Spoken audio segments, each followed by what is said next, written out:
Bonjour, nous sommes en 2014 dans le site de l'Institut Docteur Angélique. Nous sommes dans une série de vidéos concernant la pastorale catholique. La pastorale, ça veut dire la manière dont on peut conduire quelqu'un, quel que soit son chemin, vers la charité tout entière, vers la vie éternelle. Et dans cette première partie du cours, nous sommes en train de voir la pastorale concernant les hommes de mauvaise volonté, qui sont symbolisés à la croix par le mauvais larron crucifié à gauche de Jésus. Et je voudrais aborder quelque chose qui n'est pas facile d'aborder, parce que ça relève plutôt de l'Ancien Testament, de la manière dont Dieu se comporte avec les hommes de cette époque-là, qui avaient le cœur dur. En réalité, ça concerne toujours nous-mêmes, puisque l'orgueil est présent en nous.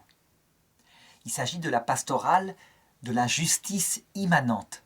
Ça veut dire de la pastorale où Dieu laisse un homme qui provoque, qui cause tel acte, en subir les conséquences jusqu'au bout.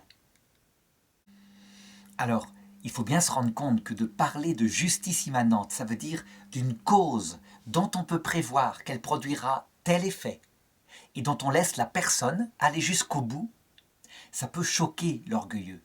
Je me rappelle que, par exemple, dans les années 2000, Monseigneur Léonard, qui est devenu archevêque de Bruxelles, avait parlé à propos d'une maladie sexuellement transmissible et de la période qui mettait en avant des pratiques sexuelles contre nature.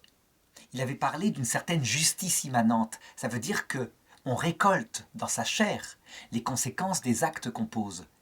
Ça avait fait tout un scandale énorme en Belgique, et de toute façon, tout ce que disait cet archevêque était pris de telle façon que les médias en faisaient un scandale.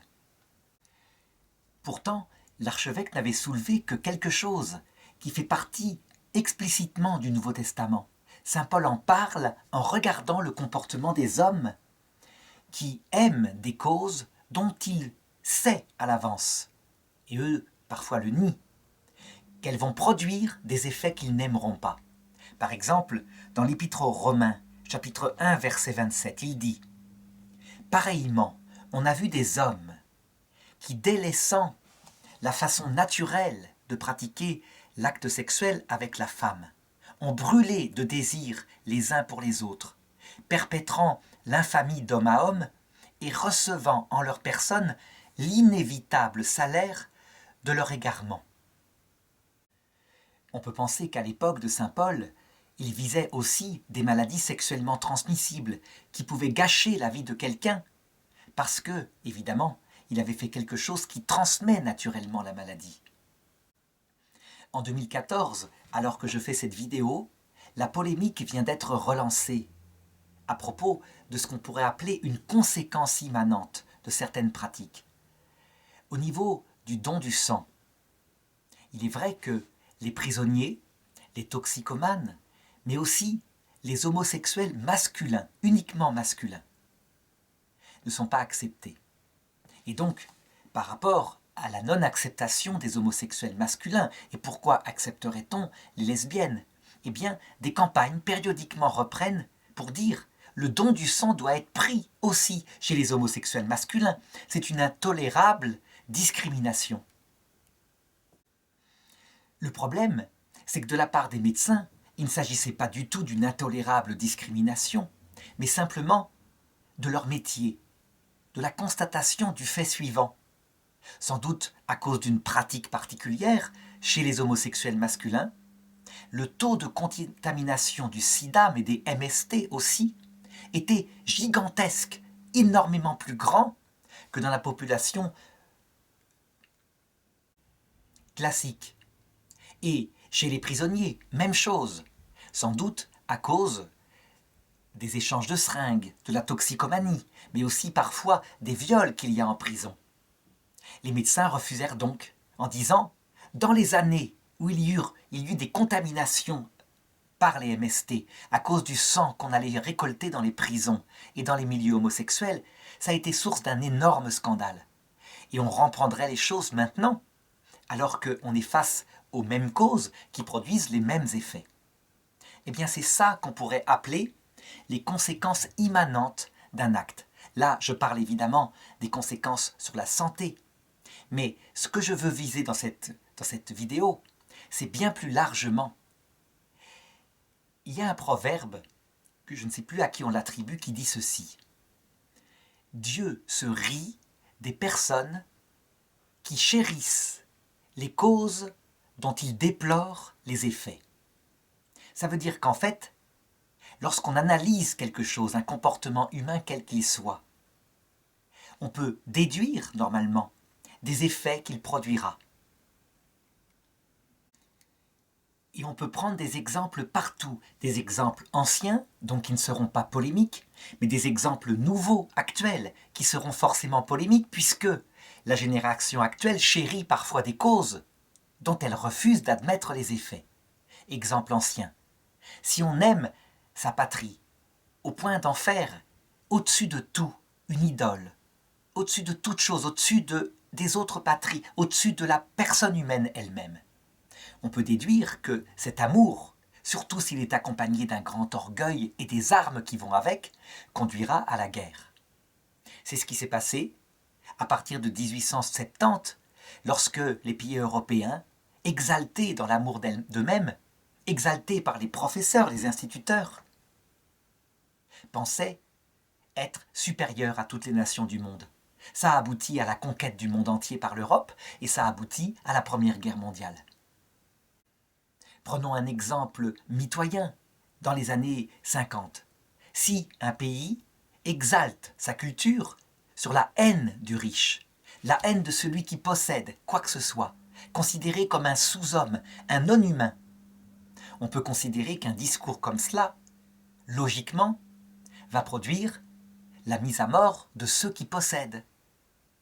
Ça a été nié par toute une génération à cette époque-là, qui disait « Mais non, ce sont des mots, l'intention est bonne, c'est pour le bien de l'humanité. » Et lorsque le communisme s'est écroulé en 89, on s'est rendu compte avec horreur que durant les 70 ans de son succès, il avait fait environ 100 millions de morts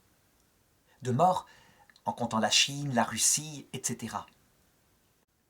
En fait, dans la cause, la haine du riche, l'exaltation de l'égalité jusqu'à l'absurde, étaient présents les effets, au point que le pape Pie XII pouvait dire « ce système est intrinsèquement pervers ». Et dans ses encycliques, il expliquait quels en seraient les effets, avant même qu'on le sache véritablement dans le reste de l'Europe. Eh bien, des gens, à cette époque-là, qui sont en 2014 encore les tenants des médias, refusèrent de croire en cela et n'ont toujours pas fait leur repentir, leur repentance, qu'ils exigent par contre des générations qui avaient exalté la patrie ou la race. Mais prenons un exemple absolument contemporain. Si on exalte le fait qu'on est les meilleurs parce qu'on n'est pas raciste, parce qu'on accueille tout le monde chez soi, sans limite, que les frontières sont entièrement ouvertes, on peut deviner quels seront les effets. D'abord, du côté de ceux qui sont locaux, l'impression d'être plus chez eux, d'être envahis, donc une dureté, un rejet de ce qui est excessif là-dedans. Et puis, du côté d'une immigration, si elle n'est pas contrôlée, si elle ne peut pas s'intégrer, forcément, l'exaltation de sa propre culture contre la culture des locaux. Et si jamais une culture arrive et qui se considère comme supérieure aux autres, peut-être une balkanisation de son pays. Eh bien, ce que je dis là, actuellement, est considéré comme parfaitement inepte, c'est certain. Pourtant, la cause, on peut le deviner, produira immanquablement les effets. Ça s'appelle une justice immanente. Eh bien, ce dont je voudrais parler ici, en quittant cette fois le domaine de la philosophie qui décrit les phénomènes de manière absolument non chrétienne, c'est simplement de l'expérience. Je voudrais maintenant aborder la raison pour laquelle Dieu utilise cette pastorale dans tout l'Ancien Testament et jusque dans le Nouveau Testament, jusqu'à maintenant, afin de sauver les hommes. En fait, elle consiste à laisser faire l'orgueilleux qui, en conséquence de son orgueil, pose des actes qui produisent des effets qu'il n'aime pas, et par ce moyen-là, comment Dieu sauve des gens de leur orgueil. Évidemment, c'est une vidéo catholique, donc elle regarde les choses en sachant que la chute sur Terre, qui peut parfois conduire une génération à la catastrophe complète en politique, a toujours pour but le salut éternel. Jamais Dieu ne laisse faire une chute comme celle-là, si ce n'est pour sauver éternellement, sachant que la seule chose qu'il permet, mais qu'il refuse, qu'il permet parce qu'il est bien il est bien obligé, on pourrait dire. Il a créé l'homme libre, mais qu'il refuse, ça veut dire qu'il fait tout pour éviter. C'est le blasphème contre l'Esprit Saint. Ça veut dire un homme qui, à l'heure de la mort, face à la vérité pleinement révélée, choisirait librement la révolte solitaire de l'enfer éternel. Alors d'abord, a-t-on des exemples de cette pastorale dans l'Ancien Testament? Eh bien, l'un des exemples les plus connus, c'est lorsque Moïse fit sortir le peuple hébreu d'Égypte, l'endurcissement du Pharaon. Moïse, avec la voix de Dieu, lui envoie toutes sortes de plaies et de signes qui lui indiquent que la volonté de Dieu, c'est que ce peuple sorte. Et on voit la Bible qui sans arrêt raconte ceci. Dieu endurcit le cœur de Pharaon, de telle manière qu'il ne laissa pas le peuple hébreu sortir de son pays. Et sans arrêt, Dieu le redit en disant à Moïse, « J'endurcirai le cœur de Pharaon de telle manière qu'il ne te laisse pas sortir. Et de cette manière, je me glorifierai aux dépens de Pharaon. » Qu'est-ce que ça veut dire? Dans le texte hébreu, dans le texte du livre de l'Exode, ça veut dire qu'en fait, à la fin, l'armée de Pharaon, qui poursuit le peuple hébreu, est détruite par la puissance de Dieu dans les eaux de la mer de Roseau.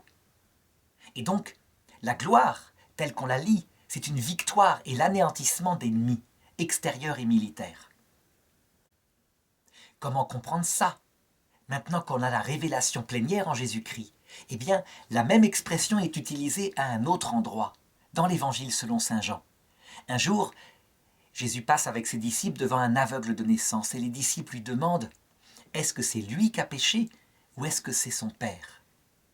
Et Jésus lui répond « Ni lui, ni ses parents, mais c'est pour que la gloire de Dieu se manifeste en lui. » Ça veut dire que Jésus donne l'explication finale de tout cela, en laissant cet homme dans l'aveuglement de naissance, aveuglement physique en l'occurrence ici, mais on peut parler de la même chose d'un aveuglement spirituel. Dieu va faire sortir un salut éternel plus grand pour cet homme et pour Pharaon. Pour le Pharaon qui, pourtant, dans le texte biblique, est mort dans la mer des roseaux, qui s'est replié sur eux. Alors, je verrai à la fin de la vidéo comment ça peut se produire. Mais pour le moment, il faut regarder d'autres exemples de cette justice immanente. Le texte le plus fort de l'Écriture qui en parle, je crois, c'est dans l'Épître aux Romains, chapitre 1, à partir du verset 23, où saint Paul, dans un regard contemplatif, regarde toute l'histoire de son peuple et de la justice immanente, justement. Et il dit ceci. « Ils avaient changé, les anciens, la gloire du Dieu incorruptible contre une représentation des images d'hommes corruptibles, d'oiseaux, de quadrupèdes, de reptiles. Aussi Dieu les avait-il livrés, selon les convoitises de leur cœur, à une impureté où ils avilissaient eux-mêmes leur propre corps. Eux qui avaient échangé la vérité de Dieu contre le mensonge, eux qui avaient adoré et servi la créature de préférence au Créateur, qui est béni éternellement. Amen. Aussi Dieu les a-t-il livrés à des passions avilissantes, car leurs femmes, etc., etc. Saint Paul, ici, vise les idolâtres de jadis, ceux qui adoraient des statues de pierre, des crocodiles, toutes sortes de bestioles. Est-ce que c'est encore d'actualité, à une époque où l'idolâtrie a fortement reculé? Eh bien, bien sûr que oui. Ce que dénonce ici saint Paul, dans des peuples charnels, qui faisaient comme ils pouvaient avec des idoles, eh bien, les peuples spiritualisés d'Europe l'ont fait avec des idoles idéologiques. Les pires des idoles qui sont apparues depuis à peu près 1800 et qui se sont répandues sur l'Europe et le monde entier. On les appelle les idéologies. qu'est-ce qui s'est passé globalement? Disons que, après la Révolution française, qui est une révolution d'exaltation de la liberté de l'homme contre Dieu, il y a beaucoup de cela. Eh bien, les sages, les penseurs, les intellectuels, voulurent donner à la France et à l'Europe tout entière, voire au monde, une finalité nouvelle qui puisse combler le cœur de l'homme. Et globalement, on vit apparaître une série d'idoles, exaltées mais jusqu'à l'absurde, comme c'est tout à fait particulier à la France, qui quelquefois est le pays qui pousse le plus quelque chose qu'elle aime, jusqu'aux conséquences ultimes, jusqu'aux justices immanentes les plus profondes. La première des idoles qui fut exaltée, ce fut l'argent. L'argent à travers l'idée suivante. On laisse une loi, une liberté totale aux entrepreneurs. Ils peuvent entreprendre avec les méthodes modernes de management, ils vont s'enrichir. Et en s'enrichissant, ils vont finir par enrichir par capillarité le peuple. Et alors, l'Europe entière aura de l'argent. Et la vie sera merveilleuse parce qu'on pourra profiter de la vie. C'est l'invention du capitalisme pur. Sans loi sociale, une interdiction des syndicats. Ça va jusque-là. C'est l'époque de Germinal, si on peut dire. Et ce n'est pas caricatural, mais ça dure un certain temps. Qu'est-ce qui se passe face à cette idole? C'est très simple. S'il n'y a aucun contre-pouvoir à la puissance de l'argent, eh bien, la seule loi qui règne, c'est l'offre et la demande. 1000 ouvriers arrivent pour 100 places? Eh bien, à la rigueur, on prend ceux qui acceptent de travailler pour un sandwich. 12 heures par jour, 7 jours sur 7. Et s'ils ne sont pas d'accord, on prendra les 900 autres qui sont prêts à travailler parce qu'ils n'ont pas de sandwich. Évidemment, une telle horreur qui sur le papier pourrait peut-être fonctionner, oublie qu'il y a des hommes. Et chez ceux qui sont exploités jusqu'à la misère va naître une passion de haine pour les riches, d'envie pour leur richesse.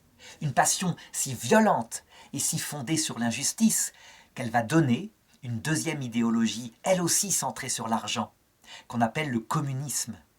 Donc un projet qui est diamétralement, dialectiquement opposé, et qui consiste à dire « le riche n'est pas un homme ». Les moyens de production doivent appartenir à tout le monde. On va les prendre de force par une révolution, et en les donnant à tout le monde, chacun aura son salaire à égalité. Ce sera un monde merveilleux, un paradis. Tout le monde aura à manger, le malade aura le même salaire, parce que tout le monde travaillera pour tout le monde. Ça paraît formidable sur le papier, et des gens y ont cru jusqu'à donner leur vie. Le problème, c'est que c'était une idole. D'abord parce que l'homme ne vit pas seulement de matière, d'argent, mais surtout parce que la nature humaine n'est pas faite pour ça. L'être humain a besoin de gagner plus s'il travaille plus, de gagner pour sa famille. Son but, c'est sa famille, c'est pas l'état global, la fourmilière. Et donc, forcément, dans ce système, lorsqu'il fut réalisé en 1917, et que le salaire tombait, eh bien, des gens, voyant que les feignants gagnaient autant que les travailleurs, baissaient leur travail, et l'économie se ruinait. Et l'État, qui croyait en son système, voyant que des feignants apparaissaient, les rééduquait en goulag, etc. Et c'est ainsi que ce système horrible, anti-humain, et pourtant sur le papier, si beau, une vraie idole, produisit les 100 millions de morts dont je parlais tout à l'heure. On aurait pu dire, mais pourquoi Dieu n'a-t-il pas arrêté cette horreur? Cette horreur qui en plus a abouti à la destruction de l'Église en Russie, parce que, considérée comme l'opium du peuple, collaboratrice des riches. Pourquoi? Alors qu'il le peut, il est tout-puissant. Pourquoi une telle misère? En fait, et seul le regard chrétien qui regarde le but ultime peut le comprendre. En fait, c'est un moyen pour créer dans l'homme orgueilleux un cœur modeste qui se repent. En laissant faire jusqu'au bout l'orgueil des orgueilleux qui sont sûrs d'avoir raison. Dieu n'a pas besoin de les aveugler. Ils sont pris par leur propre idole. Ils l'adorent jusqu'au bout, jusqu'aux conséquences ultimes. Pourtant, Dieu parle. Des prophètes sont envoyés. Ces prophètes, ce furent les papes, qui courageusement dénoncèrent avec Léon XIII le capitalisme pur, Rerum Novarum, c'est son encyclique, le communisme, et le communisme fut sans arrêt dénoncé, jusqu'à Pie XII, qu'il condamna juste avant la Seconde Guerre mondiale pour ne pas que des gens se fourvoient en luttant contre le nazisme et en adhérant à un autre diable. En même temps que fut condamné le nazisme par l'encyclique en allemand Mitbrennender Sorge, dont des prophètes parlaient. Mais les gens ne voulaient pas les écouter, ils avaient raison. Le pape était simplement un empêcheur de penser en rond. On avait forcément raison, le raisonnement était si beau sur le papier. Comment ces gens furent-ils sauvés? Eh bien, je le montrerai à la fin de cette vidéo. Toujours est-il que cela produisit beaucoup de misère sur terre, beaucoup de morts, beaucoup de malheurs. Et ce ne sont pas les deux seules idoles. Très vite, les penseurs de ce monde sans Dieu se dirent qu'il fallait quelque chose de plus grand que l'argent pour le peuple, quelque chose de religieux, de sacré. Et c'est pourquoi, je ne sais pas si c'est un complot, disons que c'est plutôt un mouvement global. Vers 1870, après la défaite française, sur toute l'Europe, on se mit à exalter la patrie au-dessus de tout. Deutschland über alles en Allemagne. Et en France, les hussards noirs de la République, qui mettaient la France comme le pays le plus cultivé du monde. On exalta la patrie jusqu'à l'absurde, avec l'idée qu'il faudrait bien faire rendre gorge aux ennemis intimes qui étaient de l'autre côté de la frontière. Un tel orgueil, l'exaltation de l'idole, une patrie c'est formidable, mais quand on en fait une idole, ça devient un monstre. Eh bien, ça aboutit par justice immanente à ce qui devait arriver, la Première Guerre mondiale. La Première Guerre mondiale où Dieu laisse les choses aller jusqu'au bout. Ça veut dire que la guerre, elle dure 4 ans. Et dans la boue des tranchées, une génération entière, sacrifiée, apprend à avaler jusqu'au bout le salaire de la lie de cet orgueil nationaliste. Seulement le problème, c'est qu'il s'agit d'un orgueil, et qu'il y a bien quelqu'un qui perd cette guerre et quelqu'un qui la gagne. Celui qui la gagne, il est comblé dans son besoin d'orgueil, mais celui qui la perd, il est frustré. Et donc cet orgueil se déchaîne encore plus fort, cet orgueil nationaliste.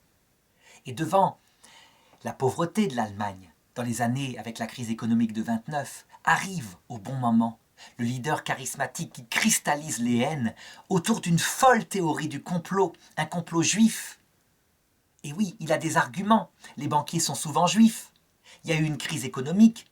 Celui qui a signé la fin de la guerre 14, c'est un diplomate juif. Et autour de cette pensée complètement folle, dans une terre réputée sage, chrétienne, cultivée, une terre qui a produit des musiciens comme Jean-Sébastien Bach, eh bien le nazisme naît. Cette fois, c'est l'exaltation non plus de la patrie, mais de la race germanique. Et cet homme-là qui prend le pouvoir applique jusqu'au bout ce qu'il avait décidé. Pourquoi est-ce que Dieu laisse faire le Troisième Reich un certain nombre d'années? D'autant plus qu'il y a quelque chose de très mystérieux qui se passe en 1944 et que je voudrais raconter ici, même si ce n'est pas une apparition de la Vierge reconnue encore par l'Église. Des enfants en Italie voient la Vierge ou disent la voir. Elle leur dit, vers 1944, « Priez, faites prier autour de vous et la guerre va se terminer. » Les enfants font ce qu'ils peuvent, personne ne les croit. Aucune prière n'est organisée. La Vierge leur apparaît de nouveau et leur dit « Mais vous n'avez pas prié. La guerre se terminera dans 6 mois, mais regardez ce qui se passera tel jour particulier.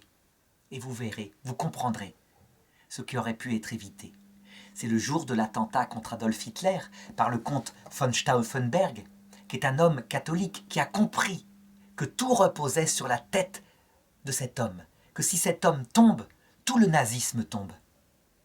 Et puis, par des circonstances complètement aléatoires, il fait chaud, la réunion est déplacée dans une cabane de bois, qui donc disperse l'explosion.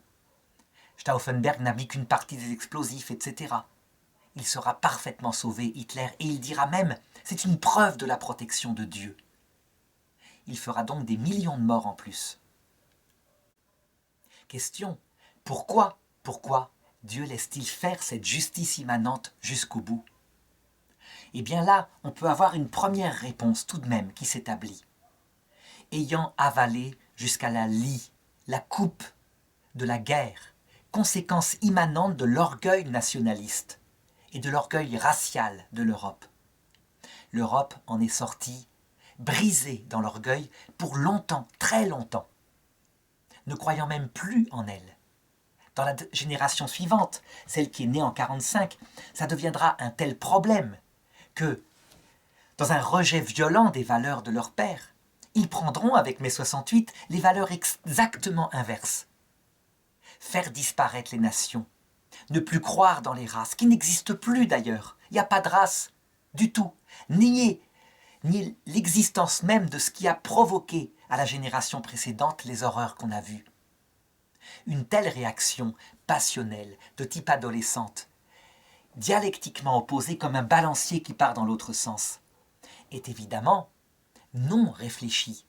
C'est une souffrance qui provoque ça, la souffrance d'une psychanalyse de son histoire. Mais l'orgueil de l'Europe était cassé. Et nous verrons tout à l'heure ce que ça peut provoquer par rapport au salut éternel, puisque ce sont des vidéos de théologie catholique. Prenons maintenant encore l'idole suivante, parce que ce n'est pas terminé cette histoire. Elle se vit actuellement. L'idole suivante de la génération de mai 68. On peut dire que d'abord, juste après la guerre, sortant de cette guerre terrible, de ces deux guerres terribles, l'Europe se donne comme idole de profiter de la vie. Carpe diem, la société de consommation, et elle s'enrichit en enviant le modèle américain, et elle y arrive, c'est le miracle des 30 Glorieuses. Mais ça ne suffit pas. Avec mai 68, il faut une nouvelle sagesse, et se lève une génération qui est sûre d'elle-même cette fois, qui a réfléchi au passé, aux erreurs des pères, et qui va donc prendre dialectiquement les valeurs opposées, en étant certaine, avec une certitude absolue au point qu'elle répandra celle-là sur le monde entier, qu'elle a enfin trouvé la vérité pour être heureux sur terre. C'est la révolution de mai 68. Faites l'amour, pas la guerre, la liberté pour profiter de la vie, carpe diem, du meilleur, de la façon la plus immédiate qui soit, puisque demain nous mourrons. L'existence de Dieu est balayée des esprits. L'idée de la mort, on ne s'en occupe pas. Il faut profiter de la vie. Il se réalise exactement ce que raconte le livre de la sagesse au chapitre 2. Profitons de la vie, cueillons la fleur de la jeunesse avant qu'elle ne se fane. Ce qui est terrible dans cette génération, c'est qu'elle se croira, elle, enfin arrivée à la vérité, ce qui est un nouvel orgueil. Alors Dieu la livrera à son orgueil. Et pourtant, comme les autres fois, il y aura des prophètes, et en particulier les papes. Je disais tout à l'heure que le pape Pie XII, avant la Seconde Guerre mondiale, publie 2 encycliques par son prédécesseur Pie XI, mais c'est lui qui publie, qui écrit l'encyclique sur l'Allemagne. Elles sont ensemble, elles condamnent le nazisme, le communisme. De telle manière, prophétiquement, que dans les épreuves de la Seconde Guerre mondiale, les jeunes ne se fourvoient pas dans l'un ou l'autre de ces monstres, dans l'un des monstres pour combattre l'autre, comme beaucoup le firent. Eh bien, avec l'arrivée de mai 68, c'est pareil, les prophètes se lèvent. Paul VI, qui montre le danger du plaisir exalté pour lui-même dans l'amour, le plaisir coupé de la possibilité d'accueillir la vie. Et le pape Jean-Paul II qui insiste pour montrer que cette génération appelle le sommet de ses réussites, comme l'avortement, est le pire des drames, parce que des millions d'enfants sont jetés vivants dans le shéol, dans l'Hadès, et qu'on les retrouve de l'autre côté parce que leur âme est immortelle. Et personne ne l'écoute. Il est considéré même, parce qu'il gêne par son existence, comme un homme à abattre. Un homme à abattre médiatiquement. Il y aura un procès médiatique l'accusant d'être responsable du sida en Afrique parce qu'il parle aux gens de la fidélité dans le couple. Ainsi se réalise de manière très actuelle la parole de l'Écriture qui dit « Ils ont des oreilles, mais ils n'entendent pas. Ils ont des yeux, mais pour ne pas voir. Ce n'est pas faute, tout de même, que des prophètes l'annoncent, envoyés par Dieu. Mais l'orgueil est plus fort. Donc la cause de cela, de cette justice immanente, elle vient de quoi? De Dieu ou de l'orgueil?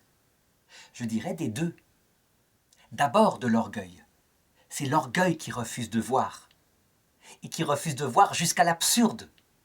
Par exemple, en cette période 2014, les conséquences de mai 68 qui a eu lieu donc 50 ans plus tôt, eh bien elles sont là, déjà présentes. L'antiracisme absolu produit déjà une ruine de l'unité des sociétés occidentales. Mais personne ne veut voir. Les personnes qui ont vécu la Seconde Guerre mondiale continuent d'aveugler les autres ou de s'aveugler elles-mêmes, au moins publiquement, pour paraître tolérantes. Tandis qu'en privé, très souvent, il y a lucidité, mais refus de l'accepter publiquement. C'est comme une structure de l'aveuglement qui se met. Et je dirais qu'elle est aussi permise par Dieu. Parce que, par exemple, pour l'avortement, Dieu pourrait très bien faire quelque chose comme un grand signe, quelque chose de frappant, qui rappelle aux gens la vérité de la survie après la mort. Mais il ne le fait pas.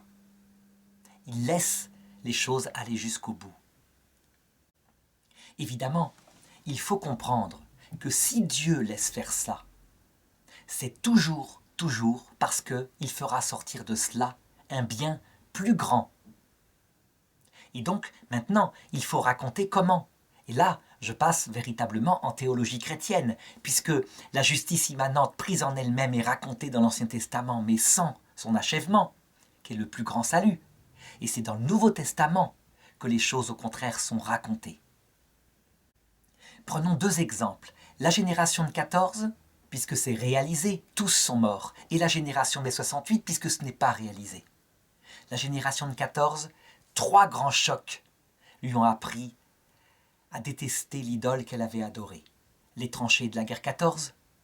Deuxièmement, la Seconde Guerre mondiale 20 ans plus tard et ses horreurs. Donc ça ne servait à rien. Et troisièmement, mai 68, quand les petits-enfants, 50 ans après la guerre 14, crachèrent à la figure de leur grand-père les valeurs que eux avaient adorées dans leur jeunesse, en prenant l'extrême inverse. On peut dire que cette génération, sortie de là, ne croyait plus dans l'orgueil de sa jeunesse, que leur avaient communiqué leurs parents. Arrivé à l'heure de la mort, il est évident que, abreuvés de tout cela, de tous ces échecs, eh bien, lorsqu'ils arrivèrent devant Jésus, accompagnés des saints et des anges, des soldats allemands qui étaient en face dans les tranchées et que parfois ils avaient tués, ils n'avaient aucune envie de dire « j'ai raison, vous êtes des boches ». Ils avaient changé, leur cœur était complètement transformé.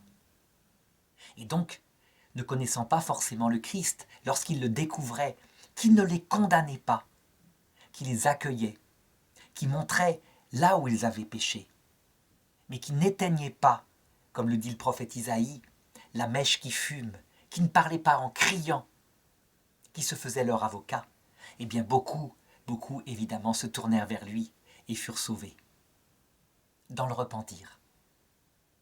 Il en sera de même, on peut le prévoir pour la génération de mai 68, mais de manière peut-être plus spirituelle, plus douloureuse, sans doute. Parce que la douleur physique de la guerre 14 et la douleur spirituelle qui attend la génération de mai 68, je dirais qu'entre les deux, me semble-t-il, c'est la douleur spirituelle la plus dure. La génération de mai 68, elle a eu plusieurs contre-coups des idoles qu'elle a adorées. Il y a eu d'abord le sida 20 ans plus tard, qui manifeste que jouir sans entrave, c'est pas si simple.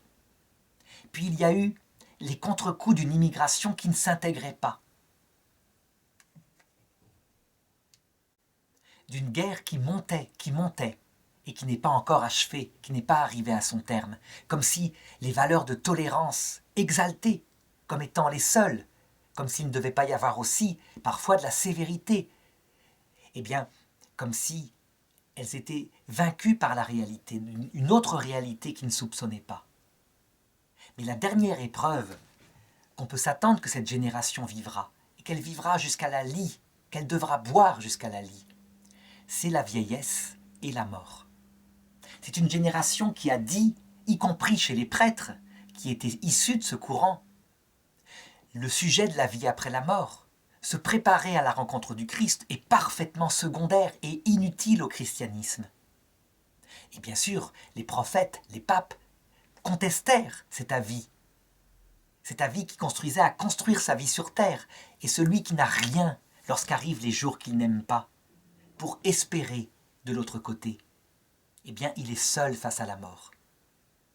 Et donc, on peut prévoir que dans l'angoisse, cette génération va voir arriver les hôpitaux de gériatrie, les hôpitaux, les maisons de retraite, propres, confortables, qu'elle a construites finalement, puisqu'elle n'a pensé qu'à une chose, le confort matériel. Et elle en héritera, elle les aura. Mais elle héritera aussi de ce qu'elle a construit aussi avec ses enfants, des visites espacées, rares, parce que les enfants, eh bien, ils doivent aussi chercher leur bonheur et leur plaisir sur terre, tant qu'ils sont jeunes. Et c'est pas si marrant de visiter une personne âgée qui radote toujours la même chose. Il y aura aussi l'angoisse d'un avenir sans espérance, la mort, le néant.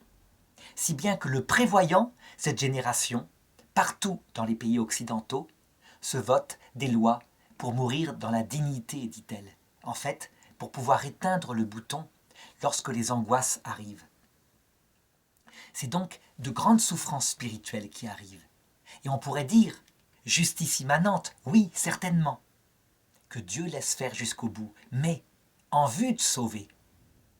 Il ne faut pas croire que Dieu laissera comme ça ses enfants qui ont fait un autre péché d'orgueil que celui de la génération précédente, ces enfants se perdre.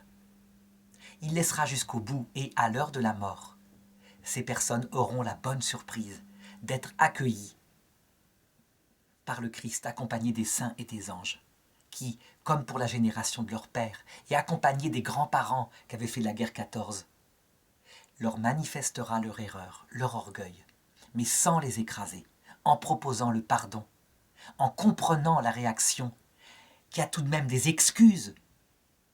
Si nous avions vécu, cette époque-là, suite aux 2 guerres mondiales, il est probable que nous aurions suivi dans cet excès pour rejeter orgueilleusement toutes les valeurs de nos pères. Alors voilà, les choses étant décrites maintenant, est-ce que cette pastorale du laisser-faire jusqu'au bout, l'homme au cœur orgueilleux, est-ce qu'elle peut être appliquée maintenant par un catholique qui est par son baptême quelque part un pasteur de ses frères, y compris de ses frères méchants? Eh bien, la réponse, elle est oui dans certains cas et non dans d'autres cas. En fait, je dirais qu'on ne peut pas se prononcer comme cela, que seule la prudence éclairée par l'Esprit Saint permet de comprendre ce qu'il faut faire. Et je montrerai dans la prochaine vidéo que quelquefois, face à l'orgueilleux, on a le devoir de dire la vérité, sans gants, en toute dureté. C'est une autre forme de pastorale, mais qui est elle aussi parfois utile et parfois catastrophique. En tout cas, ce qui est certain, c'est que cette pastorale de la justice immanente, elle est dans l'Évangile, elle est même racontée explicitement par Jésus à travers la parabole de l'enfant prodigue. Un homme avait 2 enfants, l'un travaillait à la maison, l'autre était capricieux, réclama son héritage, partit, et son père lui donna son héritage. Son père qui savait fort bien, connaissant son caractère, ce que ferait son enfant. Mais il le laissa partir, sans rien dire. Et effectivement, arrivé dans sa liberté d'adulte, il dépensa tout son héritage en beuverie. Et un jour, il n'eut plus rien. Alors, il chercha du travail. Il était trop fier pour retourner chez son père, ayant raté sa vie. Et il trouva à garder des cochons. Ce symbole des cochons étant le symbole de la chute au plus bas, au fond du gouffre. Et son père le laisse faire. Et il en était à désirer pouvoir manger la nourriture des cochons. Alors, dans cet état misérable, il réfléchit, il pensa sur lui-même, et il se mit à se souvenir de son père. Alors il se dit, j'irai chez mon père, je lui demanderai pardon et je dirai, fais de moi un ouvrier, un mercenaire, je travaillerai pour toi courageusement. Je ne te demande rien d'autre, parce que j'ai péché contre toi. » Son père le vit de loin arriver. Il prévint toute sa maisonnée et dit « Tuez maintenant le veau gras ! Mon fils qui était perdu, le voilà qui revient, il est revenu. » Alors le frère aîné, qui lui était resté fidèle tout le long, dit « Comment ça? Tuer le veau gras? Mais moi, tu n'as jamais tué le veau gras pour moi. » Et son père lui dit « Mais toi, mon fils, tu as toujours été avec moi, tandis que lui, il était perdu, et le voilà revenu à la vie. » Cette parabole de l'enfant prodigue, elle est exactement le récit de ce que Dieu fera pour la génération de 14, pour la génération de mai 68, pour nous tous qui sommes orgueilleux. C'est donc parfaitement d'actualité parce que l'orgueil est d'actualité. Alors maintenant, la question qui se pose, c'est est-ce qu'on peut l'appliquer, nous, à quelqu'un, à ses propres enfants parfois? Eh bien, je dirais que la pastorale chrétienne qu'apprend Jésus habituellement, quand c'est possible, ce n'est pas le laisser-faire complet, et ce n'est pas non plus dire en face, sans gants, la vérité. Mais c'est un mélange des deux.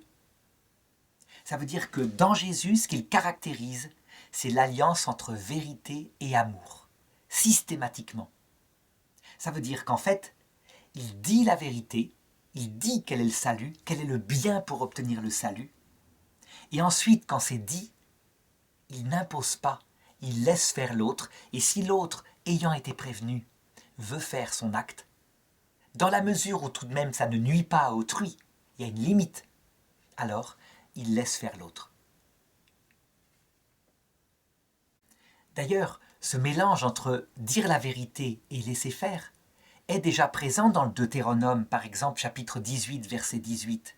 « Je susciterai parmi vous des prophètes. » Un prophète qui ne dira pas à un pécheur la vérité sur son acte, le pécheur mourra, mais le prophète aussi, parce qu'il n'a pas dit la vérité.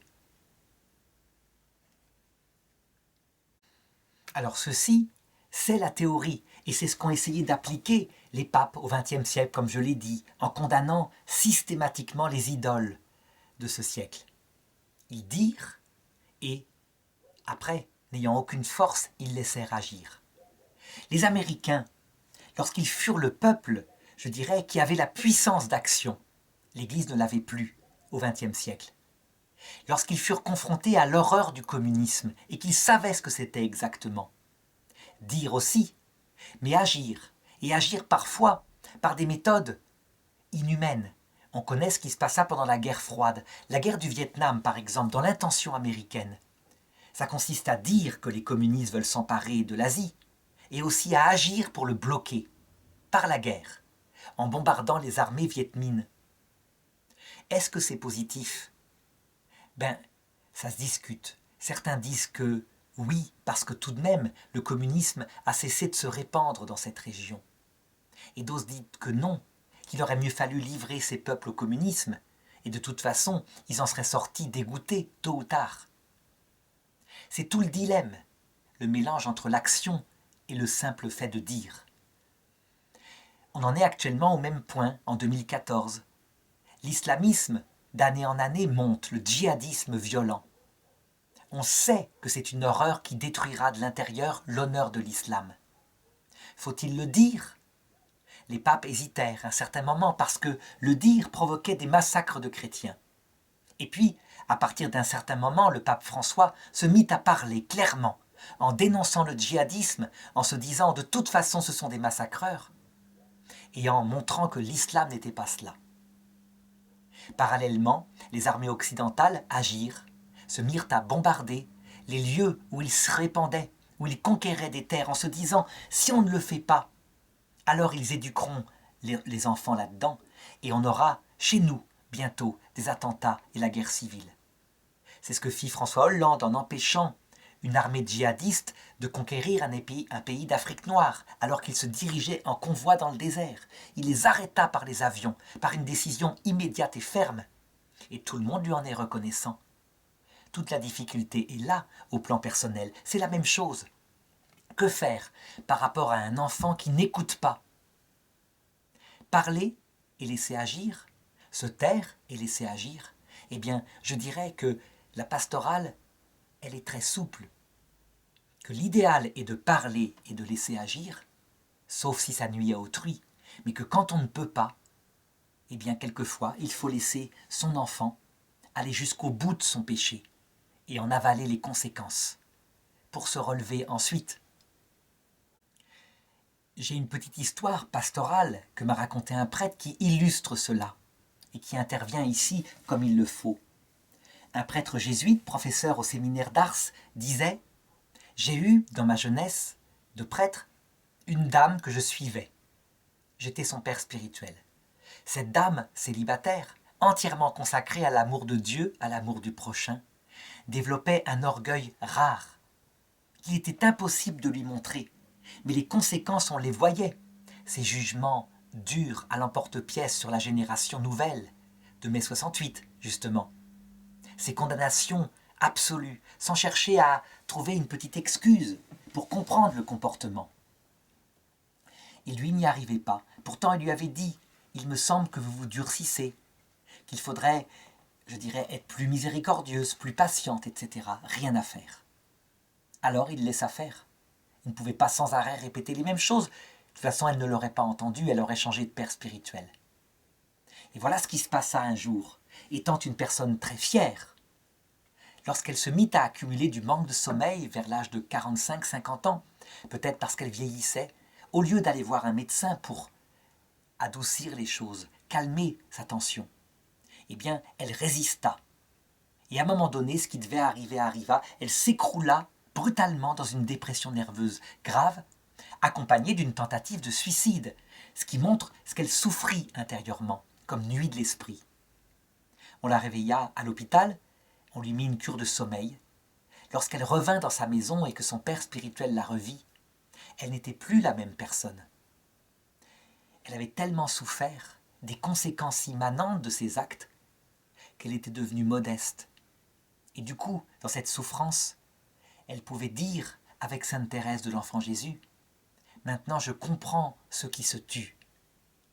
Et après toute sa vie, elle fut pleine de compréhension, de patience, de miséricorde pour ceux, je dirais, qui n'avaient pas les mêmes péchés qu'elle, mais dont elle voyait les péchés et qu'avant elle condamnait si durement.